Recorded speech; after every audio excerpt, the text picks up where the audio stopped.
என்னை பொறுத்த வரைக்கும் பக்தி தேவையில்லை, ஆனா டிசிப்ளின் தேவை. அந்த ஒழுக்கம் கட்டுப்பாடு இருந்தா அவனுக்கு பக்தி தேவையில்லை. இதுதான் என்னுடைய கணிப்பு. கோயிலுக்கு போகணும்னு நான் சொல்ல மாட்டேன். நீங்க போறீங்களா? நான் போறேன். எனக்கு அதுக்கு ஒதுக்கிறதுக்கு நேரம் கிடைக்குது, விரதம் எடுக்கிறதுக்கு டைம் கிடைக்குது, அதனால நான் போறேன். எல்லா கோயிலுக்கும் நான் போறது இல்லையே.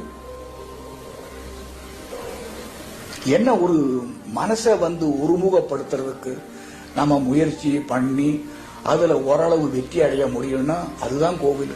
நீங்க கோவிலுக்கு போக வேண்டியதில்லை. ஆயிரக்கணக்கான உங்களுடைய மனசு அந்த எண்ணம் ஒரு கோயில்ல போய் சேரும் போது அந்த இடத்துக்கு ஒரு சக்தி உண்டாகுது. கடவுள் இருக்காரோ இல்லையோ அதை நம்ம மறுக்க முடியாது. அந்த சக்தி உண்மையா மனப்பூர்வமா விரும்புறவங்களுக்கு, வேண்டிக்கிறவங்களுக்கு கொஞ்சம் கொஞ்சம் கிடைக்கும்னு என்னுடைய அபிப்பிராயம். கடவுள் இருக்கிறாரோ இல்லையோ, ஏன்னா மனுஷனுடைய மனசுக்கு ஒரு இது இருக்குல்ல, பலம் இருக்குல்ல. முதலில் ஐயப்ப சரிதத்தை நாடகமாக்கிய நவாப் ராஜமாணிக்கம் பிள்ளையுடன் சபரிமலைக்கு புனித பயணம் மேற்கொண்ட திரு நம்பியார் இன்று பலருக்கு இப்பயணத்தில் குருசாமியாக திகழ்கிறார்.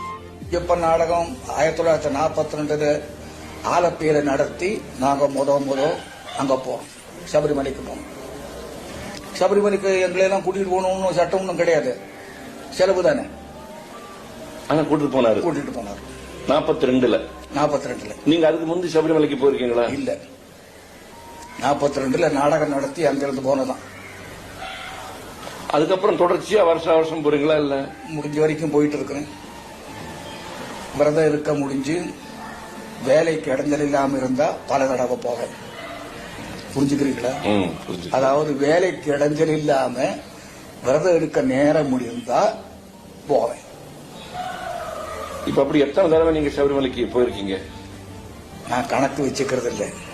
ஏன்னா சபரிமலைக்கு போறதுனால ஒரு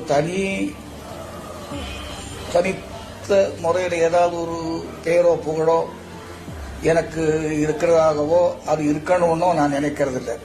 ஏன்னா அங்க போகாதவங்களே என்னை விட நல்லவங்க நிறைய இருக்கிறாங்க.